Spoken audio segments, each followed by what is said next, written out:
Capítulo 3. Una era de tinieblas espirituales.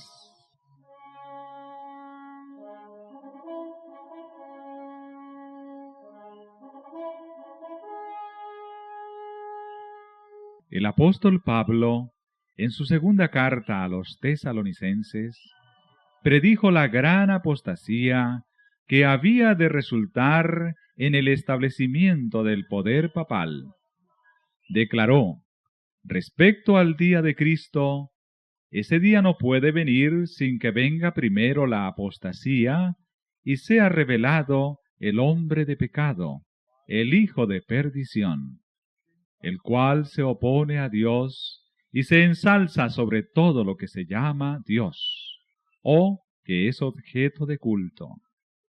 De modo que se siente en el templo de Dios, ostentando que Él es Dios. Y además, el apóstol advierte a sus hermanos que el misterio de iniquidad está ya obrando. Ya en aquella época veía él que se introducían en la iglesia errores que prepararían el camino para el desarrollo del papado.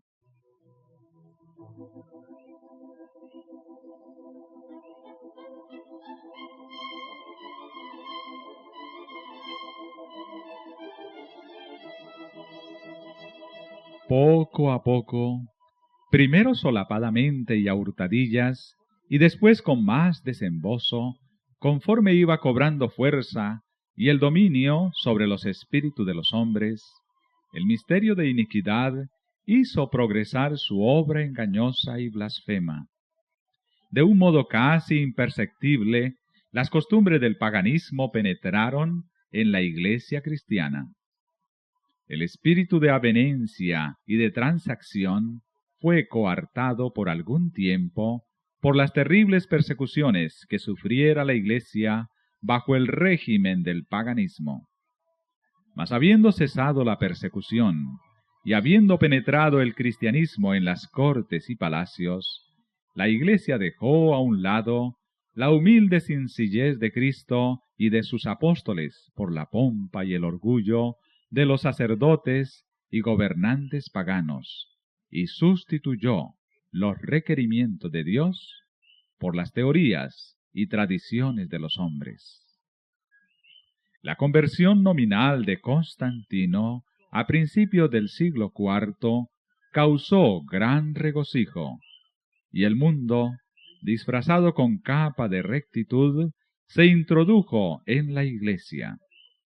Desde entonces, la obra de corrupción progresó rápidamente. El paganismo, que parecía haber sido vencido, vino a ser el vencedor. Su espíritu dominó a la iglesia. Sus doctrinas, ceremonias y supersticiones se incorporaron a la fe y al culto de los que profesaban ser discípulos de Cristo.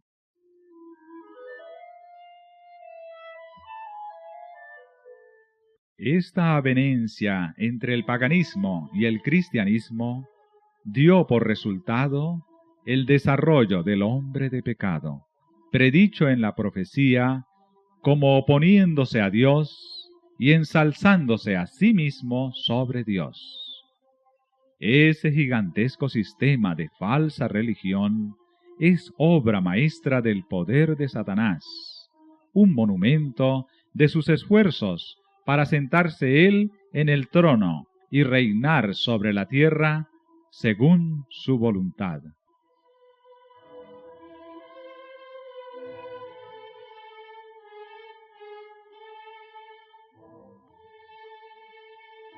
Satanás se había esforzado una vez por hacer transigir a Cristo.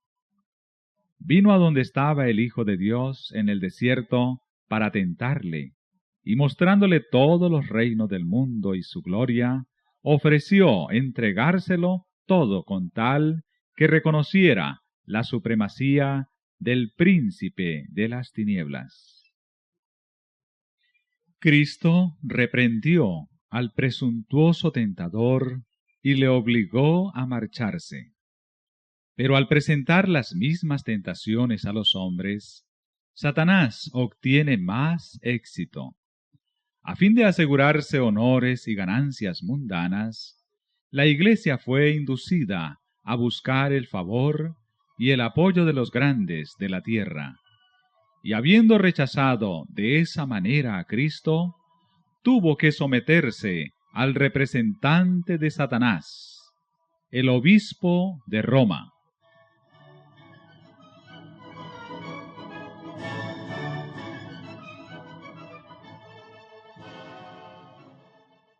Una de las principales doctrinas del romanismo enseña que el Papa es cabeza visible de la Iglesia Universal de Cristo y que fue investido de suprema autoridad sobre los obispos y los pastores de todas las partes del mundo. Aún más, al Papa se le han dado los títulos propios de la divinidad. Se le ha titulado Señor Dios el Papa y se le ha declarado infalible. Exige que todos los hombres le rindan homenaje. La misma pretensión que sostuvo Satanás cuando tentó a Cristo en el desierto, la sostiene aún por medio de la Iglesia de Roma, y muchos son los que están dispuestos a rendirle homenaje.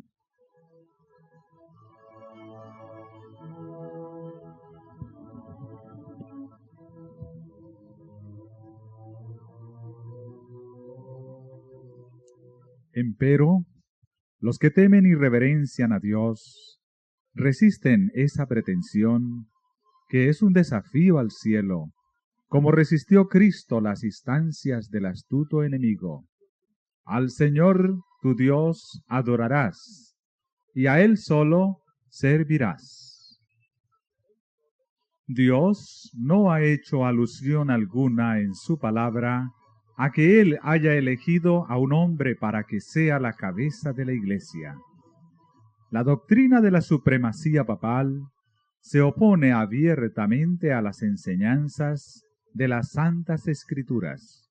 Solo por usurpación puede el Papa ejercer autoridad sobre la Iglesia de Cristo.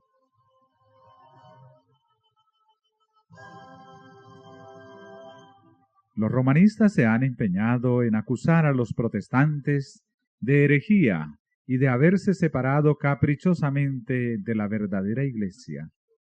Pero estos cargos recaen más bien sobre ellos mismos.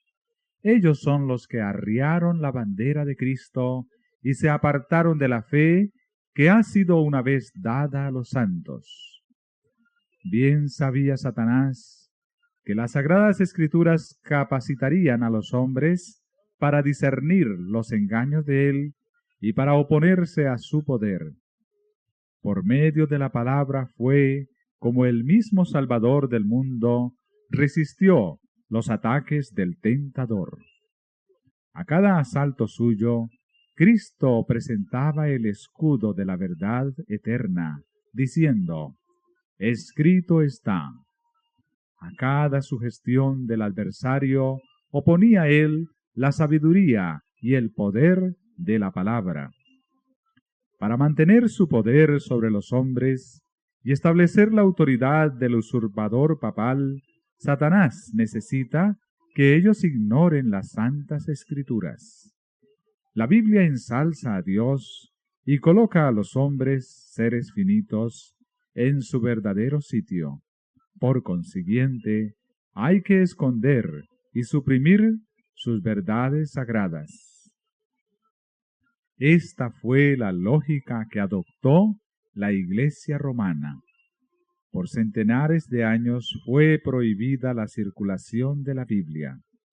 No se permitía a la gente que la leyese ni que la tuviese en sus casas.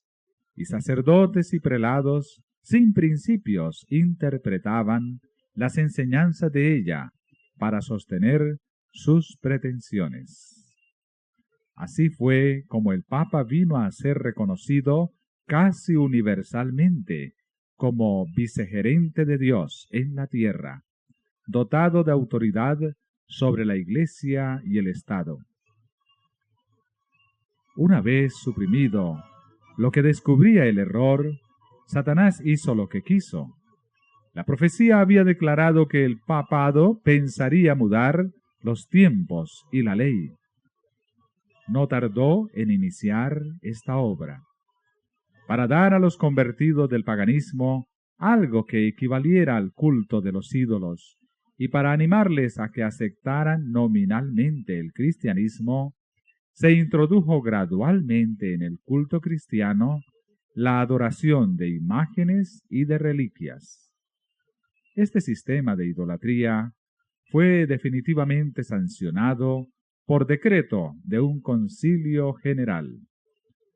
Para remate de su obra sacrílega, Roma se atrevió a borrar de la ley de Dios el segundo mandamiento, que prohíbe la adoración de las imágenes, y a dividir en dos el último mandamiento, para conservar el número de estos. El espíritu de concesión al paganismo fomentó aún más el desprecio de la autoridad del cielo. Obrando por medio de directores inconversos de la Iglesia, Satanás atentó también contra el cuarto mandamiento y trató de echar a un lado el antiguo sábado, el día que Dios había bendecido y santificado, para colocar en su lugar el día festivo observado por los paganos, como el venerable día del sol. Este intento no se hizo al principio abiertamente. En los primeros siglos el verdadero día de reposo, el sábado, había sido guardado por todos los cristianos, los cuales, siendo celosos de la honra de Dios y creyendo que su ley es inmutable, respetaban escrupulosamente la santidad de sus preceptos. Pero Satanás procedió con gran sutileza por medio de sus agentes para llegar al fin que se propusiera. Para llamar la atención de las gentes hacia el domingo, fue declarado día de fiesta en honor de la resurrección de Cristo. Se celebraban servicios religiosos en ese día. No obstante, se lo consideraba como día de recreo y seguía guardándose piadosamente el sábado.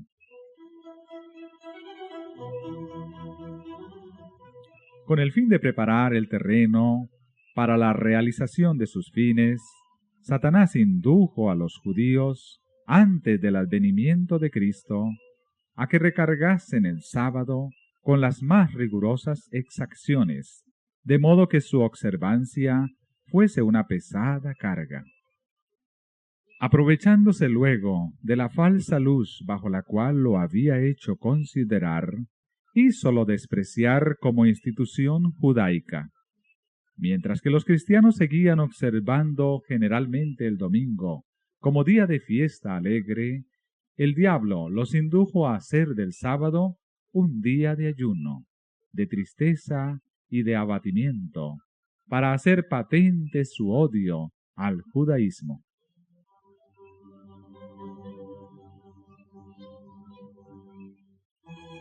A principios del siglo IV, el emperador Constantino expidió un decreto que hacía del domingo un día de fiesta pública en todo el imperio romano. El día del sol fue reverenciado por sus súbditos paganos y honrado por los cristianos, pues era política del emperador conciliar los intereses del paganismo y del cristianismo que se hallaban en pugna. Los obispos de la Iglesia, inspirados por su ambición y su sed de dominio, le hicieron obrar así, pues comprendieron que si el mismo día era observado por cristianos y paganos, estos llegarían a aceptar nominalmente el cristianismo, y ello redundaría en beneficio del poder y de la gloria de la Iglesia. Pero a pesar de que muchos cristianos piadosos fueron poco a poco inducidos a reconocer cierto carácter sagrado al domingo, no dejaron de considerar el verdadero sábado como el día santo del Señor, ni de observarlo en cumplimiento del cuarto mandamiento. Pero no paró aquí la obra del jefe engañador. Había resuelto reunir al mundo cristiano bajo su bandera y ejercer su poder por medio de su vicario, el orgulloso pontífice, que aseveraba ser el representante de Cristo. Realizó su propósito valiéndose de paganos semiconvertidos, de prelados ambiciosos y de eclesiásticos amigos del mundo. Convocábanse de vez en cuando grandes concilios en que se reunían los dignatarios de la Iglesia de todas partes del mundo. Casi en cada concilio, el día de reposo que Dios había instituido era deprimido un poco más, en tanto que el domingo era exaltado en igual proporción. Así fue como la fiesta pagana llegó a ser honrada como institución divina, mientras que el sábado de la Biblia era declarado reliquia del judaísmo y se pronunciaba una maldición sobre sus observadores. El gran apóstata había logrado ensalzarse a sí mismo sobre todo lo que se llama Dios o que es objeto de culto. Se había atrevido a alterar el único precepto de la ley divina que señala de un modo infalible a toda la humanidad al Dios viviente y verdadero. En el cuarto mandamiento Dios es dado a conocer como el creador de los cielos y de la tierra, y distinto, por lo tanto, de todos los dioses falsos. Como monumento conmemorativo de la obra de la creación, fue santificado el día séptimo como día de descanso para el hombre. Estaba destinado a recordar siempre a los hombres que el Dios viviente es fuente de toda existencia y objeto de reverencia y adoración. Satanás se esfuerza por disuadir a los hombres de que se sometan a Dios y obedezcan a su ley, y por lo tanto dirige sus golpes especialmente contra el mandamiento que presenta a Dios como el Creador. Los protestantes alegan ahora que la resurrección de Cristo en el domingo convirtió a dicho día en el día del Señor. Pero las Santas Escrituras en nada confirman este modo de ver. Ni Cristo ni sus apóstoles confirieron semejante honor a ese día. La observancia del domingo como institución cristiana tuvo su origen en aquel misterio de iniquidad, que ya había iniciado su obra en los días de San Pablo. ¿Dónde y cuándo adoptó el Señor a este hijo del papado? ¿Qué razón válida puede darse en favor de un cambio que las Santas Escrituras no sancionan?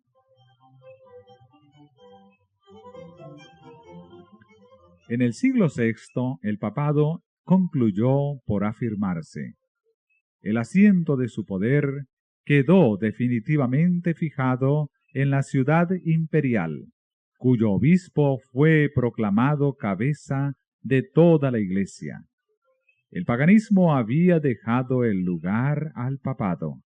El dragón dio a la bestia su poder y su trono y grande autoridad. Entonces empezaron a correr los 1260 años de la opresión papal, predicha en las profecías de Daniel y en el Apocalipsis.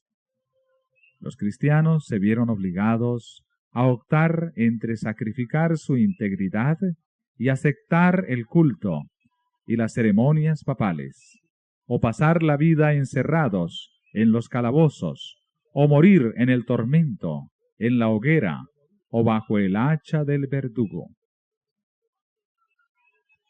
Entonces se cumplieron las palabras de Jesús: seréis entregados aún de vuestros padres y hermanos y parientes y amigos, y matarán a algunos de vosotros, y seréis aborrecidos de todos por causa de mi nombre.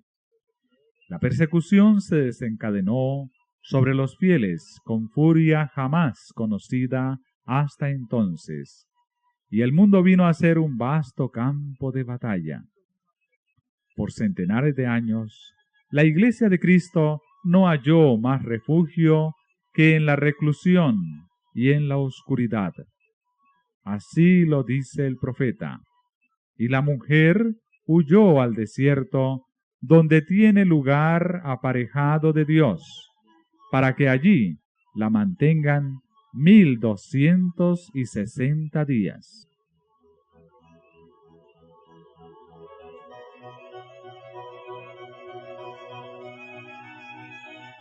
El advenimiento de la Iglesia romana al poder marcó el principio de la Edad Media.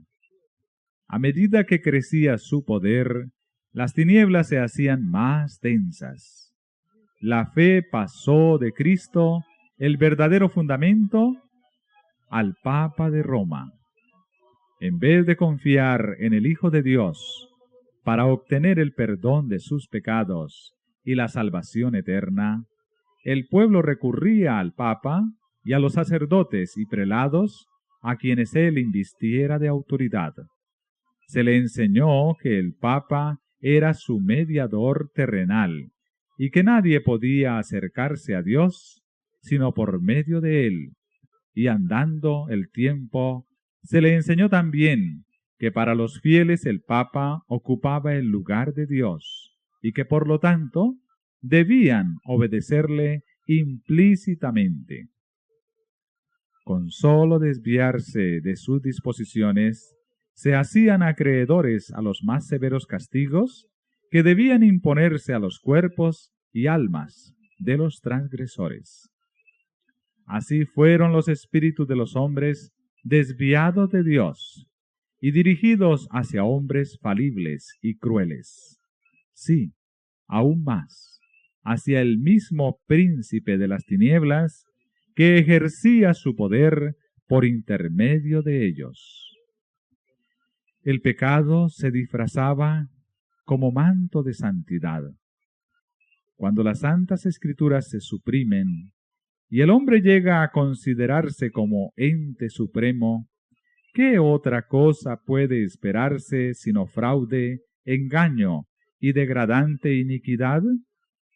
Al ensalzarse las leyes y las tradiciones humanas, se puso de manifiesto la corrupción que resulta siempre del menosprecio de la ley de Dios.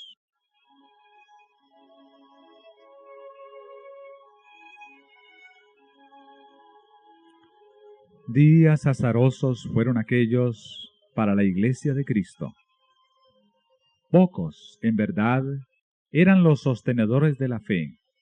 Aun cuando la verdad no quedó sin testigos, a veces parecía que el error y la superstición concluirían por prevalecer completamente y que la verdadera religión iba a ser desarraigada de la tierra.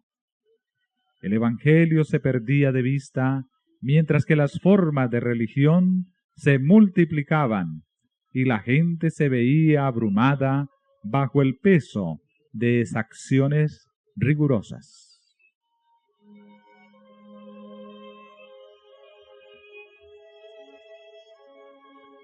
No sólo se le enseñaba a ver en el Papa a su mediador, sino aún a confiar en sus propias obras para la expiación del pecado. Largas peregrinaciones, obras de penitencia, la adoración de reliquias, la construcción de templos, relicarios y altares, la donación de grandes sumas a la Iglesia, todas estas cosas y muchas otras parecidas les eran impuestas a los fieles para aplacar la ira de Dios o para asegurarse su favor. Como si Dios, a semejanza de los hombres, se enojara por pequeñeces o pudiera ser apaciguado por regalos y penitencias.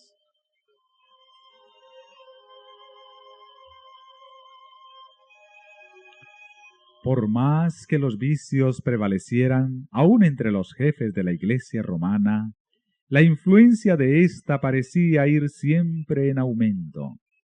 A fines del siglo VIII, los partidarios del Papa empezaron a sostener que en los primeros tiempos de la Iglesia tenían los obispos de Roma el mismo poder espiritual que a la fecha se arrogaban. Para dar a su acerto visos de autoridad, había que valerse de algunos medios que pronto fueron sugeridos por el padre de la mentira. Los monjes fraguaron viejos manuscritos, se descubrieron decretos conciliares de los que nunca se había oído hablar hasta entonces y que establecían la supremacía universal del Papa desde los primeros tiempos. Y la Iglesia, que había rechazado la verdad, aceptó con avidez estas imposturas.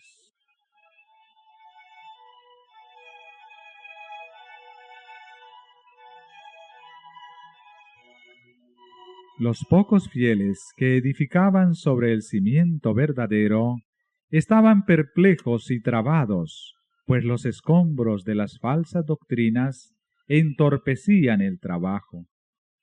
Como los constructores de los muros de Jerusalén en tiempo de Nehemías, algunos estaban por exclamar: las fuerzas de los acarreadores se han enflaquecido, y el escombro es mucho, y no podemos edificar el muro. Debilitados por el constante esfuerzo que hacían contra la persecución, el engaño, la iniquidad y todos los demás obstáculos que Satanás inventara para detener su avance, algunos de los que habían sido fieles edificadores llegaron a desanimarse, y por amor a la paz y la seguridad de sus propiedades y de sus vidas, se apartaron del fundamento verdadero. Otros, sin dejarse desalentar por la oposición de sus enemigos, declararon sin temor: no temáis delante de ellos, acordaos del Señor grande y terrible. Y cada uno de los que trabajaban tenían la espada ceñida.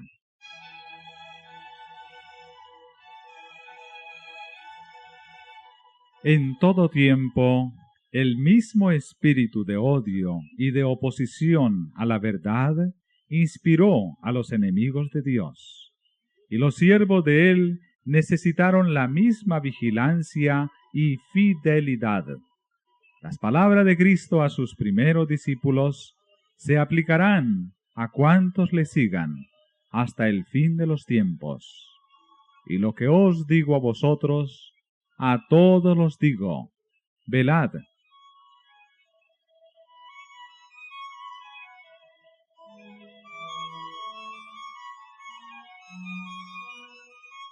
Las tinieblas parecían hacerse más densas. La adoración de las imágenes se hizo más general. Se les encendían velas y se les ofrecían oraciones. Llegaron a prevalecer las costumbres más absurdas y supersticiosas. Los espíritus estaban tan completamente dominados por la superstición que la razón misma parecía haber perdido su poder. Mientras que los sacerdotes y los obispos eran amantes de los placeres sensuales y corrompidos, sólo podía esperarse del pueblo que acudía a ellos en busca de dirección, que siguiera sumido en la ignorancia y en los vicios.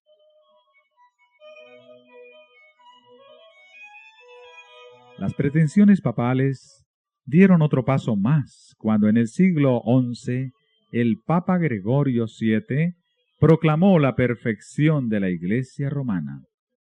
Entre las proposiciones que él expuso, había una que declaraba que la Iglesia no había errado nunca, ni podía errar, según las Santas Escrituras. Pero las pruebas de la Escritura faltaban para apoyar el aserto. El altivo pontífice reclamaba además para sí el derecho de deponer emperadores y declaraba que ninguna sentencia pronunciada por él podía ser revocada por hombre alguno, pero que él tenía la prerrogativa de revocar las decisiones de todos los demás.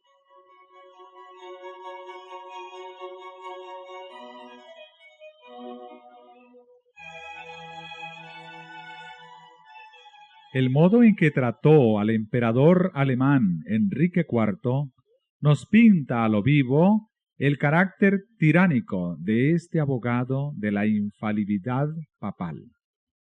Por haber intentado desobedecer la autoridad papal, dicho monarca fue excomulgado y destronado.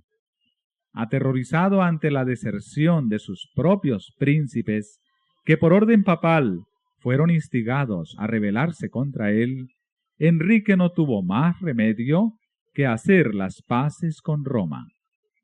Acompañado de su esposa y de un fiel sirviente, cruzó los Alpes en pleno invierno para humillarse ante el Papa. Habiendo llegado al castillo donde Gregorio se había retirado, fue conducido, despojado de sus guardas, a un patio exterior, y allí, en el crudo frío del invierno, con la cabeza descubierta, los pies descalzos y miserablemente vestido, esperó el permiso del Papa para llegar a su presencia. Sólo después que hubo pasado así 3 días, ayunando y haciendo confesión, condescendió el pontífice en perdonarle. Y aun entonces fuele concedida esa gracia con la condición de que el emperador esperaría la venia del Papa antes de reasumir las insignias reales o de ejercer su poder. Y Gregorio, envanecido con su triunfo, se jactaba de que era su deber abatir la soberbia de los reyes.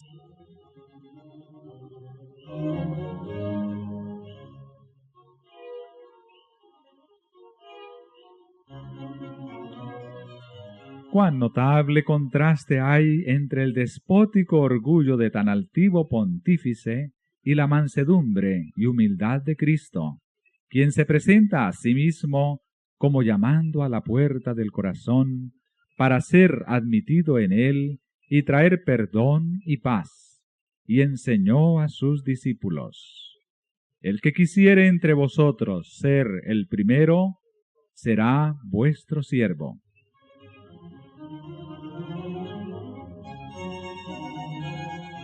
Los siglos que se sucedieron presenciaron un constante aumento del error en las doctrinas sostenidas por Roma. Aún antes del establecimiento del papado, las enseñanzas de los filósofos paganos habían recibido atención y ejercido influencia dentro de la Iglesia. Muchos de los que profesaban ser convertidos se aferraban aún a los dogmas de su filosofía pagana y no sólo seguían estudiándolos ellos mismos, sino que inducían a otros a que los estudiaran también, a fin de extender su influencia entre los paganos. Así se introdujeron graves errores en la fe cristiana. Uno de los principales fue la creencia en la inmortalidad natural del hombre y en su estado consciente después de la muerte. Esta doctrina fue la base sobre la cual Roma estableció la invocación de los santos y la adoración de la Virgen María. De la misma doctrina se derivó también la herejía del tormento eterno para los que mueren impenitentes, que muy pronto figuró en el credo papal.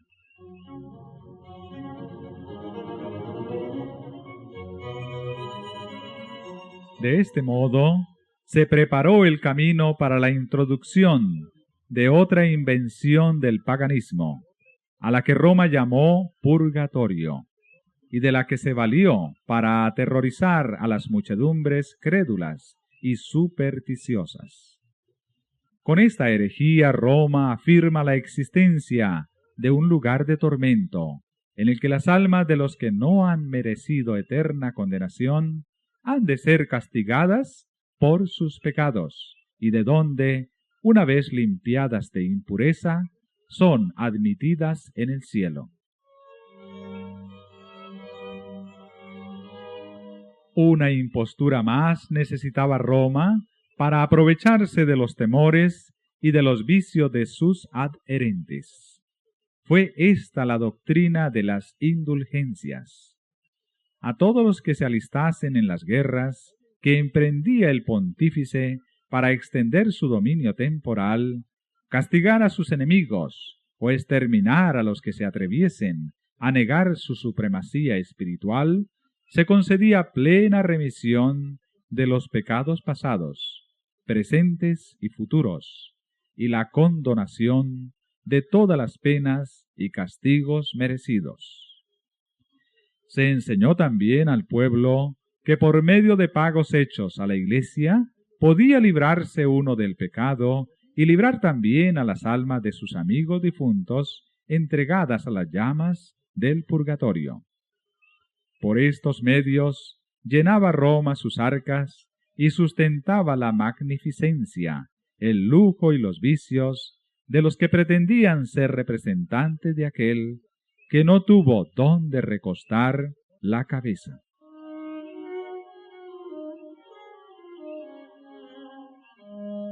La institución bíblica de la Cena del Señor fue sustituida por el sacrificio idolátrico de la misa.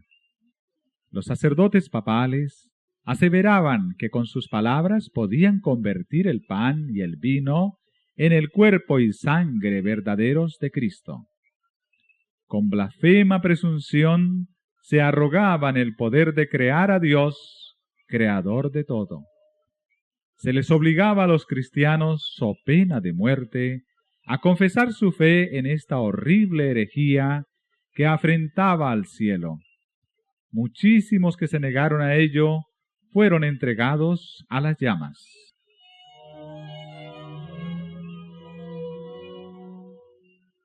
En el siglo XIII se estableció la más terrible de las maquinaciones del papado, la Inquisición.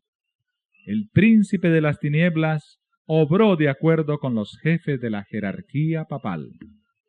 En sus concilios secretos, Satanás y sus ángeles gobernaron los espíritus de los hombres perversos, mientras que invisible acampaba entre ellos un ángel de Dios, que llevaba apunte de sus malvados decretos, y escribía la historia de hechos por demás horrorosos, para ser presentados a la vista de los hombres.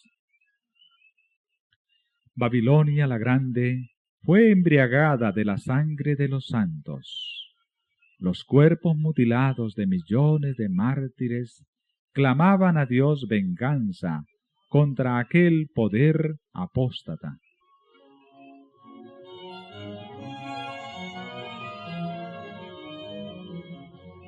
El papado había llegado a ejercer su despotismo sobre el mundo. Reyes y emperadores acataban los decretos del pontífice romano. El destino de los hombres en este tiempo y para la eternidad parecía depender de su albedrío. Por centenares de años, las doctrinas de Roma habían sido extensa e implícitamente recibidas, sus ritos cumplidos con reverencia y observadas sus fiestas por la generalidad. Su clero era colmado de honores y sostenido con liberalidad. Nunca desde entonces ha alcanzado Roma tan grande dignidad magnificencia, ni poder.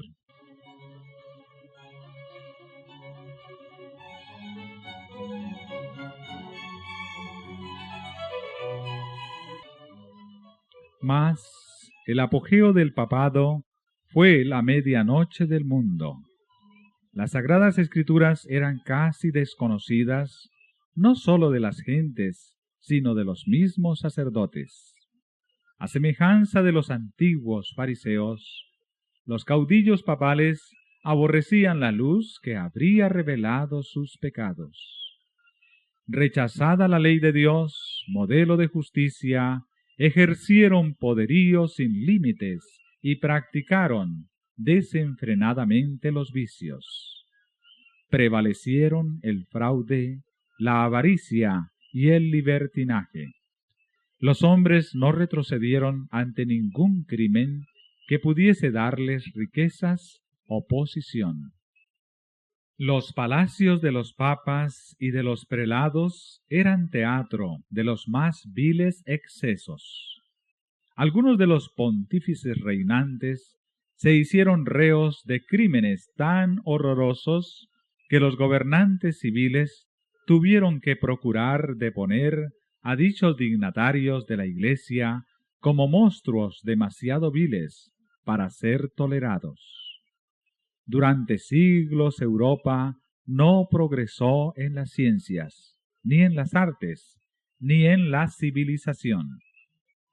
La cristiandad quedó moral e intelectualmente paralizada.